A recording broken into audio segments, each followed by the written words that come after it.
Hello, my informative speech is on one of the most dangerous jobs in the United States. According to the 2016 Census of Fatal Occupational Injuries, released by the Bureau of Labor Statistics, in all, 5,190 civilian workers died on the job in 2016. This is an average of 3.6 deaths per 1,000 full-time employees. I'll go over with you the top 10 dangerous jobs in 2016.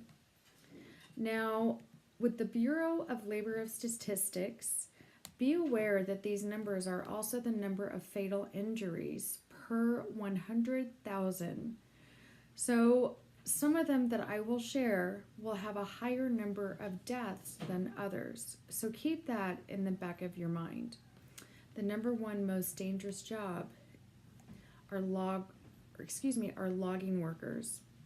In 2016, 91 loggers died at work. A bit about the loggers: they work in the lumber industry. They cut down trees, load them up for transportation. The typical job involves cutting, skidding, and pre-processing the logs. The logs then are processed into paper, boards, and other valuable materials. Falling trees account for the vast majority of the logging deaths. Most loggers work in teams for safety purposes. Moving on, the number two most dangerous job are fishers and fish-related workers, with 24 deaths in 2016. Some may relate this to the TV show Deadliest Catch on the Discovery Channel. The number three most dangerous job are aircraft pilots and freight engineers at 75 fatalities. This is another high-stress job that requires much vigilance on the job. As you know, that this isn't just commercial pilots. This could be pilots that are flying older planes, pilots that are experienced with older planes or unfamiliarity with weather conditions or other challenging terrain. Roofers are the number four deaths at work. They account for 101 deaths. Well, most of you may think that it's due to falling off the roof. Well, yes, that is the case. The other cautions and considerations are electrocution and also chemical exposures. Those were two cautions that really hadn't crossed my mind before. Number five is trash and recycling collectors at 31. They're also called sanitation workers. Besides braving the foul odor, many are jumping on and off the garbage trucks. When they do that, that puts them at high risk of getting struck by a vehicle. Another risk is careless waste disposal.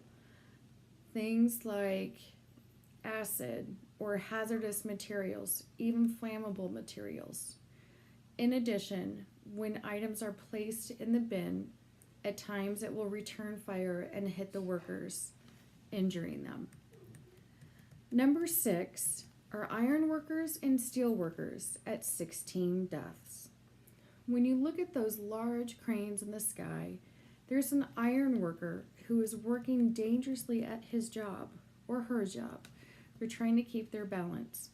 Most fall, but like roofers, they're also exposed to electrocutions with contact with power lines. Number seven, truck and sales drivers at an outstanding rate of 918. Due to the high pressure of delivering their cargo on time, most of them it's because of fatigue, which is where the largest danger lies. Hopefully, with the U.S. Department of Transportation limiting the number of hours a truck can drive, this will reduce this outstanding number. Moving on to number 8 with 260 deaths are farmers, ranchers, and other agriculture managers. Besides dealing with the unruly horse or other live cattle, many are on ATVs. Also, the number one fatality is due to farming equipment. Number 9 is frontline supervisors or construction trade and extraction workers at 134. The leading cause of this were deaths were falls or being struck by an object or being caught between objects. Number 10, ground maintenance workers at 217. Again, that is also due to equipment and electrocution and power. While this is a sober topic, it's one that we should all be aware of. Each of these people place their lives at risk. Every day they show up for work. So it's not just our fire and rescue or our military. We have other everyday people that show up to work that are at extreme risk. So next time you throw away your trash, consider the person who's going to handle it. Or when a roofer comes over, think of any obstacles that they may be aware of. Consider giving each of these individuals an extra special smile and a thank you. They already know how tough their job is, but let's do our part in help keeping them safe.